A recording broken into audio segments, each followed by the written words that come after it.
오늘 오후 그 예배도 역시 누군가니까 히스기야 왕에 대한 부분이에요. 그런데 이제 사실은 그 히스기야 왕의 이야기가 아니고 이 히스기야 왕하고 백성들의 이야기요. 사실은 보면. 그래서 오전 주제도 뭐냐? 히스기야 왕이 물론 아주 훌륭했죠. 그러나 히스기야 왕과 그 백성이 다 훌륭했어요. 사실은.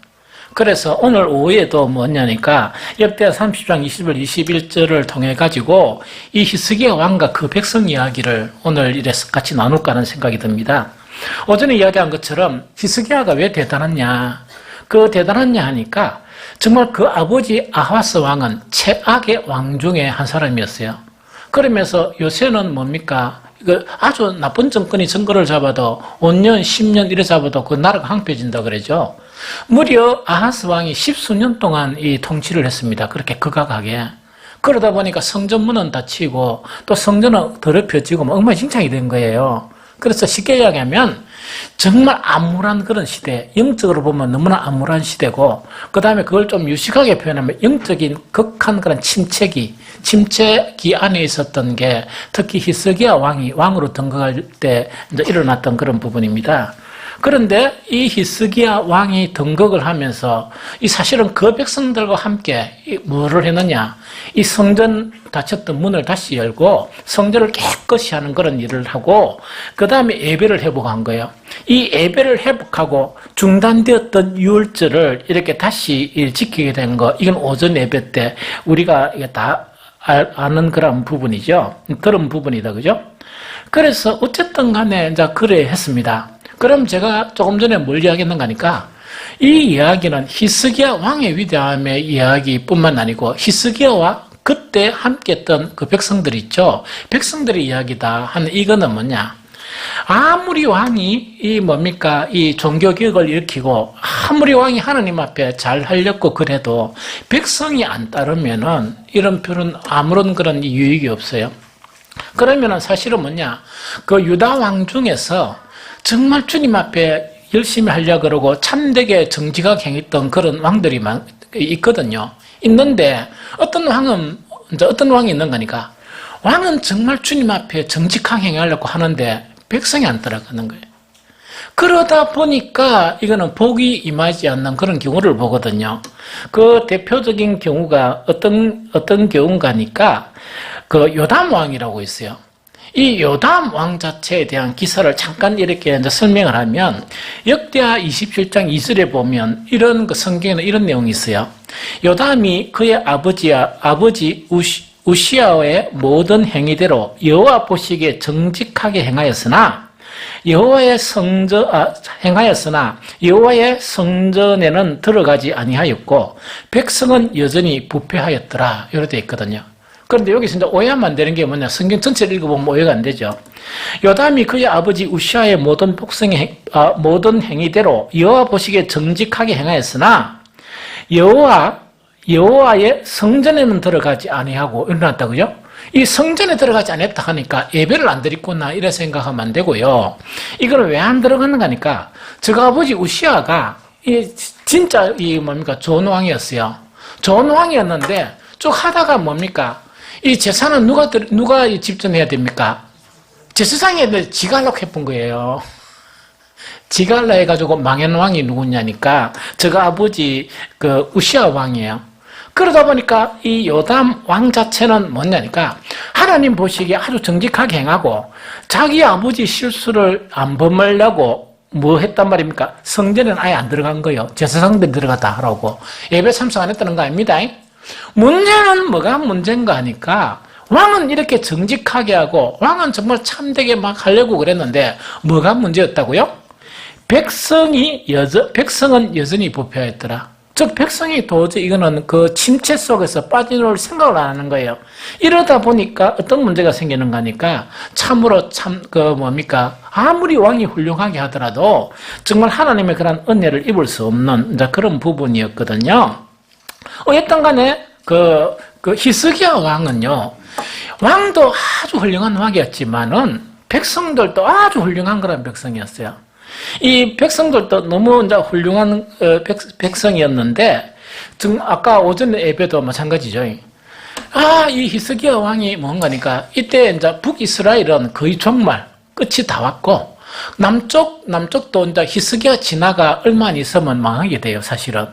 이 망하게 되는데 그런 이제 전철을 밟게 되거든요. 밟게 되는데 어쨌든 간에 영적으로 최악의 그런 뭡니까? 이 암울한 그런 시대에서 히스기야 왕이 나와서 종교개혁을 일으키는 거예요.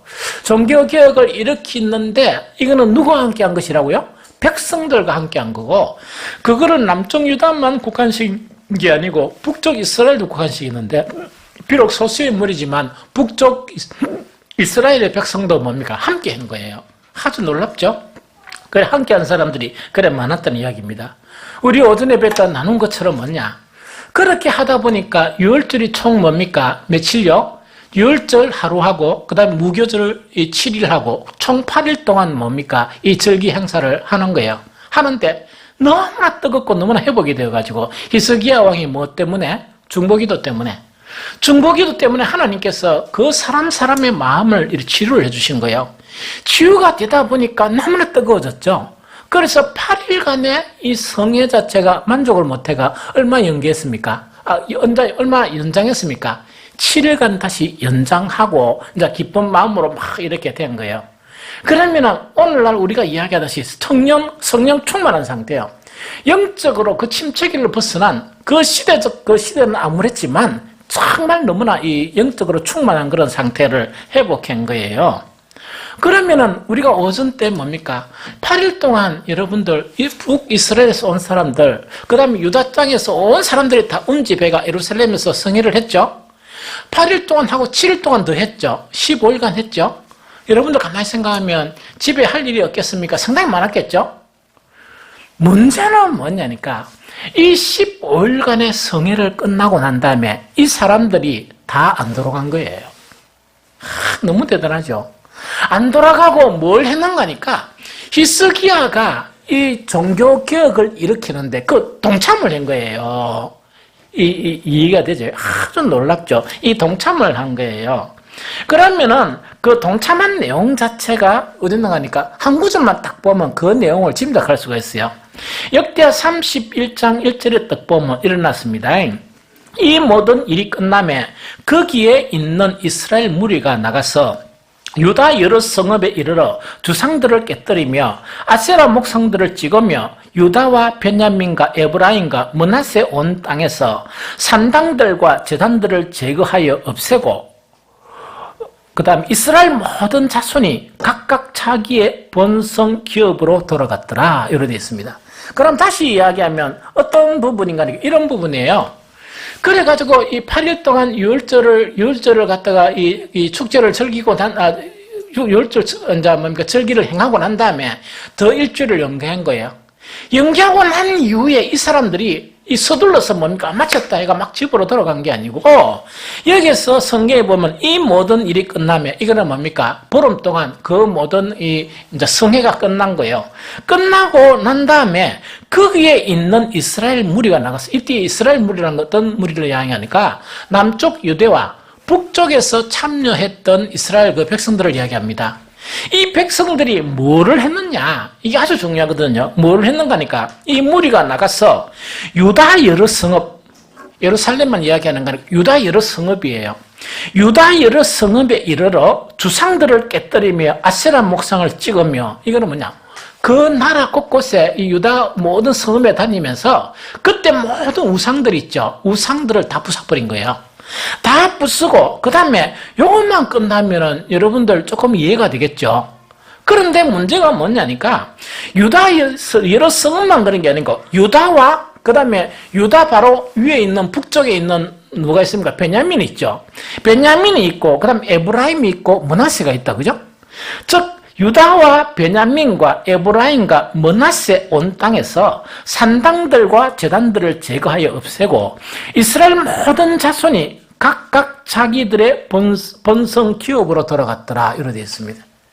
그러면 이제 이거는 이제 다시 정리하면 간단한 구절이지만 우리 이제 상상력을 두고 하면 이렇습니다. 어쨌든 간에 위대한 히스기야 왕이 하나님께로 돌아간 거예요. 모든 해결책이 영적인 회복이 있다 이걸 본 거예요. 그래서 하나님께로 딱 들어가서 성전을 문을 열고 성전 정화 작업을 하고 그 다음에 뭡니까 이제 어디든가 예배를 회복하고 유월절 그런 이 절기를 지킨 거예요. 아주 전 마음으로. 그런데 문제는 뭐냐? 왕 혼자만 하고 다른 그런 백성 자체가 그냥 의무적으로 만약 했다 그러면 이런 놀라운 일이 안 일어났을 거예요. 그런데 모든 백성이 마음을 같이 하고 했는데 그 증거가 뭐냐? 백성들의 입에서 정말 8일간 이걸로서는 우리가 만족을 못하겠습니다 하면서 7일간은 더 연장한 거예요.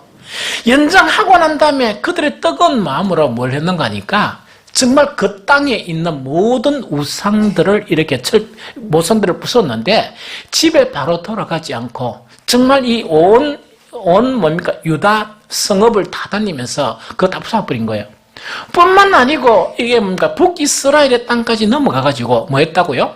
모든 산당들, 이 산당들이라는 건 우상숭배 그런 중심들입니다. 그걸 다 부숴버린 거예요.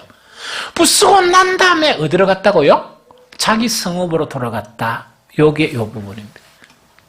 너무 대단하죠. 그래서 아마 성경을 우리가 읽어보면 이 이스라엘의 그런 역사에서 이런 역사를 거의 찾아볼 수 없었던 그 부분이 뭔가니까 이 히스기야 왕 시대에 일어난 거예요. 너무 놀랍죠. 너무 놀랍죠. 그러면은 정말 이렇게 하고 난 다음에 이 이후에 그럼 어떤 일이 일어났을까? 자 봅니다. 히스기야 왕과 그 백성들이 마음을 딱 같이 해가지고 뭡니까? 그 성회를 즐기고 예배를 다시 회복한 거예요. 회복하고 난 다음에 그 땅에 다니면서 막 불붙는 마음으로 우상들을 다 부숴버린 거예요. 그리고 난 다음에 각자 집으로 돌아갔죠. 딱 집으로 돌아갔는데 자 한번 봅니다. 아까 보름 동안 집안일이나 사업들을 전부 다 못했죠. 그 다음에 각 성읍에 다니면서 우상 것들이 부수려고 그러면 기간이 얼마 걸렸을까? 그건 여러분들이 상상해야 돼요. 성경에는 그게 안 나와 있습니다. 그런데 내가 보니까 상당히 많이 걸린 것 같아요. 그러면은 왜 되겠습니까? 정말 자기들의 생업에 문제가 생기고, 그 다음에 암울한 시대에 그 자기 어떤 가정에 어려움이 생기고, 막 이것을 예상하잖아요?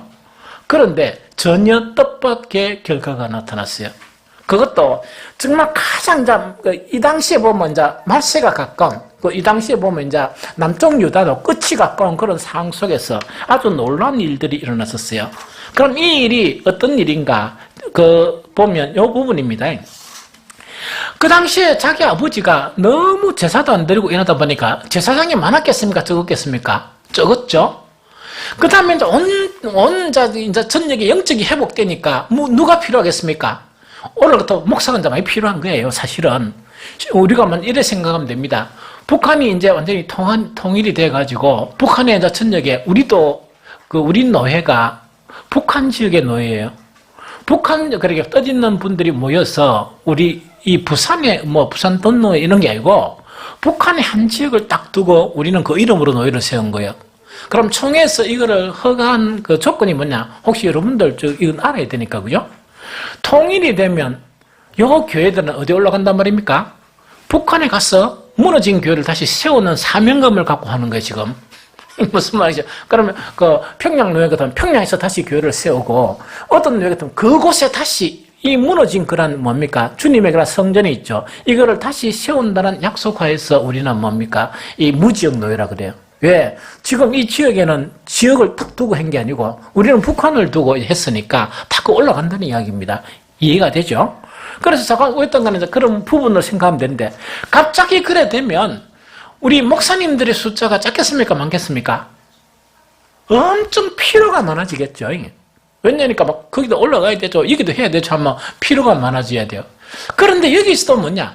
영적 부흥이 일어나다 보니까 제사장 수가 더 많이 필요하게 된 거예요.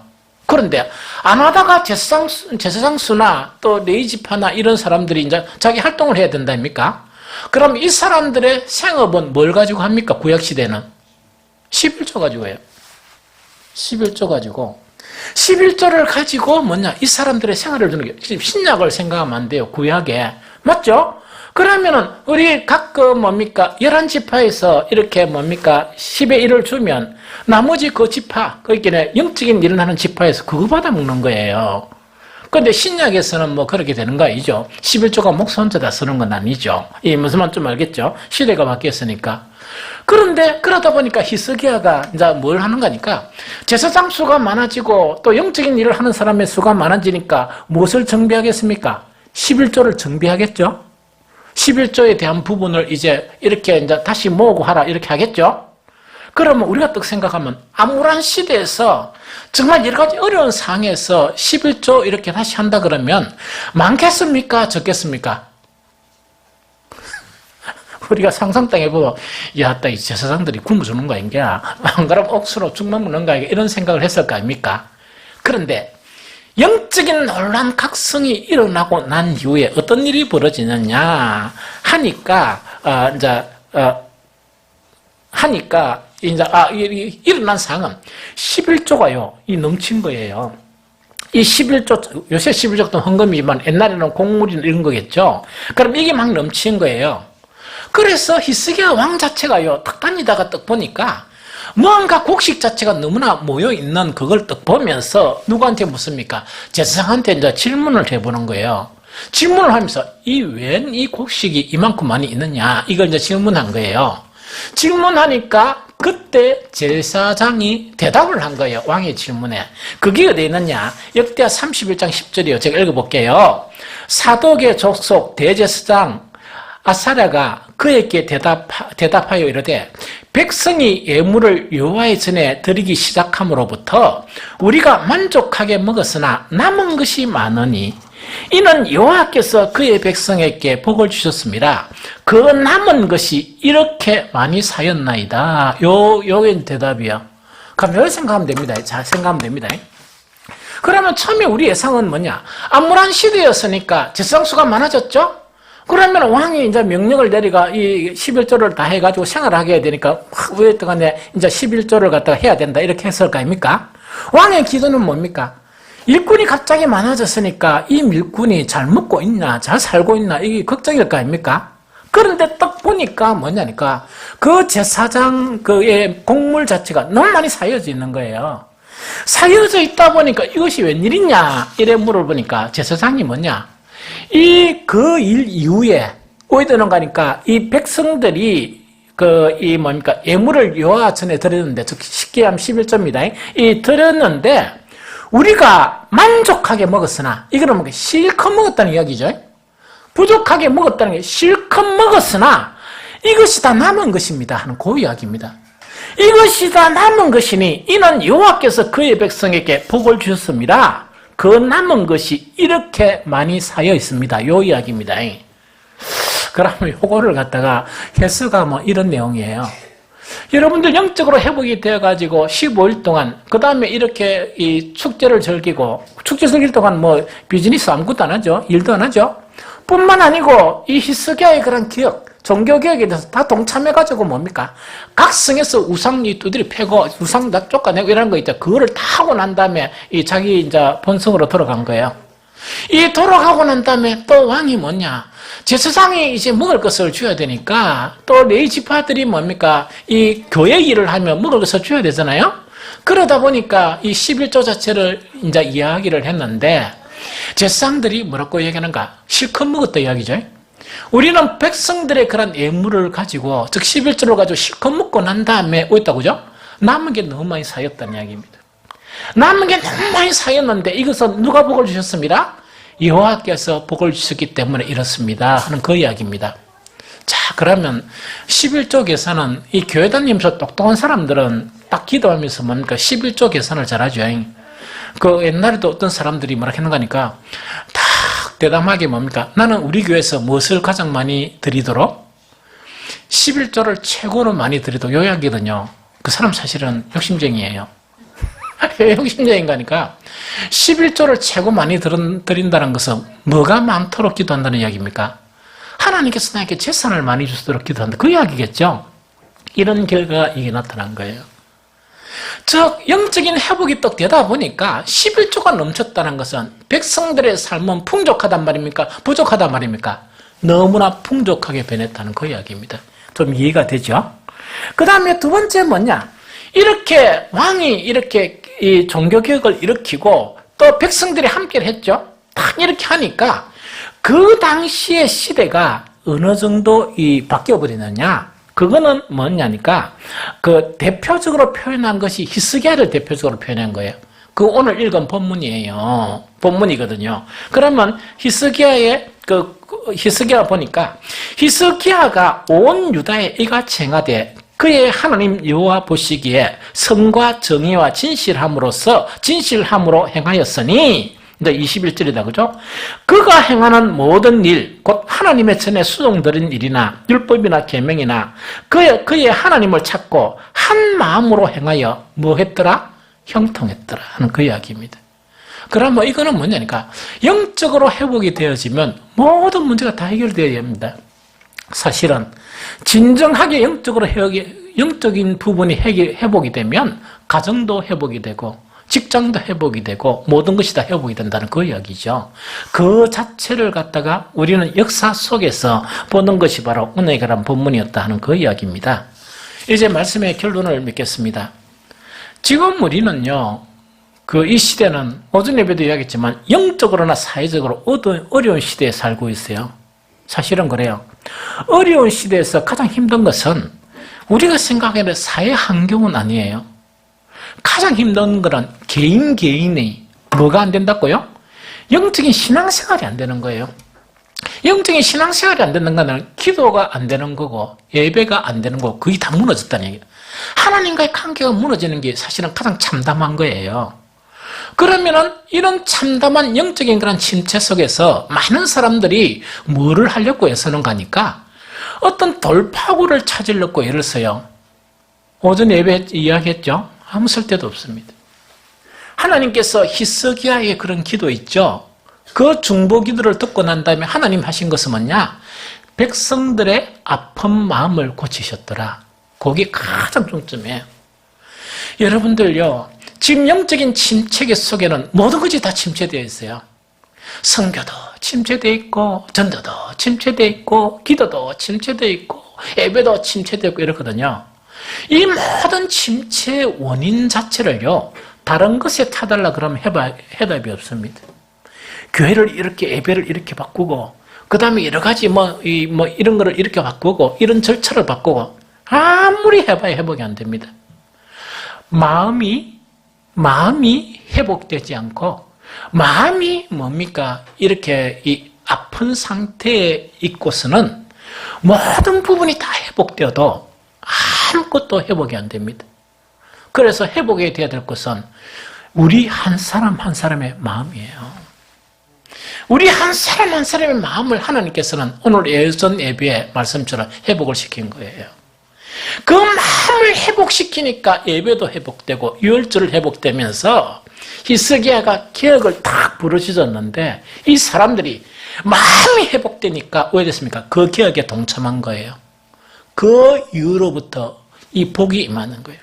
복이 임하면서 영적인 놀라운 그런 축복까지 이렇게 임했다 하는 것 자체가 정말 오늘 히스기야 오전 예배하고 오후 예배에 우리가 나누었던 히스기야와 그 당시의 백성들의 놀라운 그런 이 부분이에요. 그걸 이야기하는 거예요. 어쨌든 간에 지금 우리는요, 영적으로나 사회적으로 어려운 그런 시대에 살고 있습니다. 특히 정치적으로 딱 보면 제가 정치에 많은 관심은 그래 많이 가지지 않거든요. 그러나 하나도 관심이 없다는 게 아니고 인터넷이나 뉴스를 딱 보면 제가 요새 습관처럼 이래 인터넷 탁 키면 뉴스나 이런 걸 안 볼락해요. 그리고 텔레비전도 보면 가끔 뉴스 보다가 빨리 딴 데로 돌리려고 그래요. 왜냐니까 어떤 마음이 드는가 하니까 여러분들은 어떤 파가 모르겠지만 여당이든 야당이든 이 세상에 지금 세상 지도자로 봐서는 이 젊은 아이들이 희망이라는 것을 가질 수 있을까 하는 그런 것에 부정적인 생각이 들어요. 지금 이대로 가만히 놔두면 아무런 희망이란 거 없겠다. 사람에게서 희망을 빼들어가면, 즉 내일에 대한 희망이나 내년에 대한 희망을 빼들어가면 참 참담하거든요. 이 세대가 그런 세대가 아닌가 하는 그런 생각이 들어요. 사실은 그런 생각이, 그러다 보니까 한 번씩은 제가 이제 기도 노트를 바꿨습니다. 어떻게 바꿨는가 하니까 주님의 빛과 진리를 나에게 보내주셔서 나의 길잡이가 되게 해주십시오. 이건 오늘날로 비교하면 뭐냐, 성령께서 나를 순간순간 간섭해달라 이야기거든요. 그러면서 제가 목회 15년을 하면서 비로소 요즘 어떤 기도를 하는가 하니까 성령께서 이 나라를 위해서 내가 무엇을 기도해야 됩니까? 어떻게 기도해야 되는지 가르쳐 주십시오. 저는 모르겠습니다. 저는 이 나라를 위해서 무엇을 기도해야 되고 어떻게 기도해야 되는지 모르겠으니까 성령께서 가르쳐 주십시오.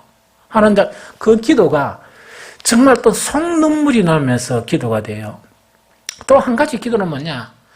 이 시대적 상황 가운데 침체되어 있는 우리 성도들을 위해서 주님, 제가 무엇을 설교하며 무엇을 기도해야 되겠습니까?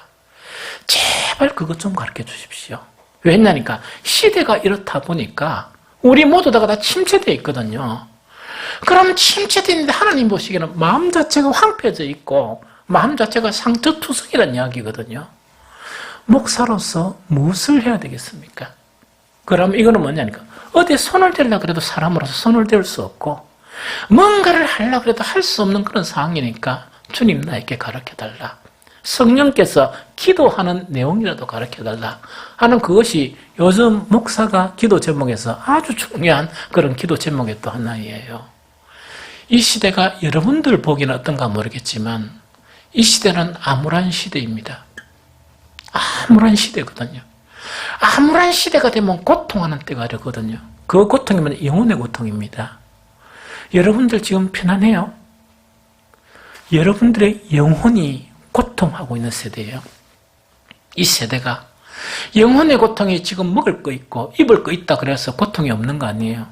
그런데 이 세대가 얼마나 고통스러운가 하니까 암이 오면 암 자체가 뭡니까? 이 징후를 모르는 이 암이 많대요. 이번에 제가 검진을 딱 받으니까 저는 최고 자신이 있었던 게 뭡니까? 소화기관. 우리 사모도 뭡니까?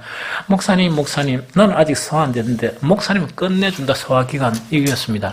그래서 나는 소화기관 같으면 제가 억수로 좋은 줄 알았어요. 요번에 딱 하고 나니까 뭡니까? 대장은 안 했으니까 위만 하는데 약보따리 이마에 줍디다. 이마 약보따리 준대. 약보따리 들고 노는데 어떤 비애감이 드는 거예요. 그런데 그게 언제부터 출발했나? 4년 전부터 출발했어요. 4년 전에 딱 가니까 이마에 주더라고요. 뭐 이상한 이야기 하면서. 그래서 의사한테는 찍소리 못하고 이야기만 또 하다가 약사가 뚝 주는데 이마에 주는 거예요. 그래서 약사한테 막 머쓱했어요. 아니, 사람이 지금 이래 살아있는데 약보따리 이게 뭐예요? 이러니까 그렇지요. 이래서 주더라고요. 그런데 그걸 거의 안 먹었어요. 2년 전에도 이마에 주는 거 거의 안 먹었거든요. 그런데 이번에도 요마에 주는 거예요. 근데 사모도 막 머쓱하고 내가 가만히 생각하니까 그래, 이 약 이마에 주면 치료해라는 거니까 치료 좀 하자. 이래가 요새는 내가 약을 꼬박꼬박 먹습니다. 꼬박꼬박 먹고 나니까 좀 이래 먹고 나니까 지금 한 열흘 됐나 하니까 속이 좀 편해요. 이 속이 편해요. 작은 어떤 간에 우리가 영적 침체기를 당하면요, 시대가 암울해지면 우리 영혼이 고통하는데 이거는 느낌이 없어요. 저는 제가 소화기관이 너무 좋다고 생각했어요. 그런데 이 안에 뭐 엮고 이래 보는 거 있답니까? 보니까 뭡니까? 진짜 좋은 상태는 아니구나. 그래서 병원에서 뭐 한 달인가 두 달인가 다시 내시경을 해야 되니까 그때 다시 오십시오. 약 안 먹어보고 다시 하자 이러는 거예요. 그래서 내가 깜짝 놀란 거예요. 이게 몰라요. 내가 가장 자신이 있다고 생각했던 것이 가장 나쁘게 된 거예요. 영혼의 고통도 그렇습니다. 여러분들 지금 시대가 먹을 것이 없어서 암울한 시대가 아니에요. 먹을 것이 없는 게 아닙니다. 지금 시대가 뭐냐? 하나님과의 관계성이 끊어진 세대예요. 우리 마음 자체가 쉽게 얘기하면 병들고 우리 마음 자체가 황폐하다 보니까 정말 주님께서 슬퍼하시는, 심지어 오늘 세대를 살아가는 그런 사람들 속에서 성령께서 말할 수 없는 탄식으로 기도하는데 그 기도까지 못 듣는 거예요. 왜? 감각이 없으니까. 그래도 먹을 것이 있는 그것 때문에 축복인 줄 알고 북이스라엘과 남쪽 유다가 멸망하는 순간까지 괜찮다고 생각하는 거예요. 그래서 지금은요, 너무나 암울한 그런 시대입니다. 이 암울한 시대에서 히스기야 왕과 그 백성들이 반전을 일으킨 것처럼 우리도 반전이 중요해요. 여러분들요, 제가 누누이 이야기를 했잖아요. 이 나라를 이렇게 바로 세우는 것은요, 이 뭐 여당 야당 해가 싸우고 데모하고 그게 아니고 믿는 자들이요, 주님 앞에 탁 나아가 하나님과 관계성을 회복시키면 목사들이 목사가 바로 되고 성도들이 성도가 바로 되면 나라가 바로 섭니다. 그래서 우리 자식들에게 아름다운 나라를 물려줄 수 있습니다. 그래서 지금 이 히스기야와 그 시대에 살았던 그 위대한 백성, 이 사람들을 생각하면서 우리는 하나님과의 관계를 회복해야 돼요. 가장 중요한 것은 예배 회복해야 돼요. 제가 목사잖아요. 여러분들은 우리 교회 성도들이지 않습니까? 물론 하나님께서 마음을 치유시켜 줘야 돼요. 그래서 끊임없이 여러분들의 영혼을 위해서 기도하고 뭐를 바로잡아야 되는가? 예배부터 회복해야 돼요. 그래서 성전의 마당만 받는 예배 이제 더 이상 드리면 안 됩니다. 두 번째는 뭐냐? 형식적이고 외식적인 예배 있죠. 그거 접어야 돼요. 세 번째는 뭐냐? 하나님께 얼굴만 겨우 보이는 체면치레하는 예배 있죠. 그거 없어져야 돼요. 그래서 저와 여러분들의 영혼이 치유가 돼야 돼요. 하나님께 기도하세요. 하나님, 나를 고쳐달라고. 기도하고 예배가 회복이 되고 정말 마당만 밟는 예배, 형식적이고 예식적인 예배, 하나님께 겨우 얼굴만 보이는 예배 있죠. 이거를 탈피해가지고 신령과 진정의 예배를 회복하고 하나님의 이름에 합당한 영광을 하나님께 돌리면서 거룩한 예배를 회복하게 되면 우리 교회 회복되고 여러분들의 모든 영적인 부분이 회복되고 이 나라가 바로 서게 됩니다. 정말 오늘 말씀을 마음에 새기면서 가장 치유가 되어야 될 것은 내 영혼이다. 이걸 생각하면서 진심과 진정의 마음으로 교만된 마음을 버리고 외식된 마음을 버리고 하나님께 겸손하게 나아가서 무릎 꿇고 기도하는 저와 여러분들이 되시기를 예수 그리스도 이름으로 축복합니다.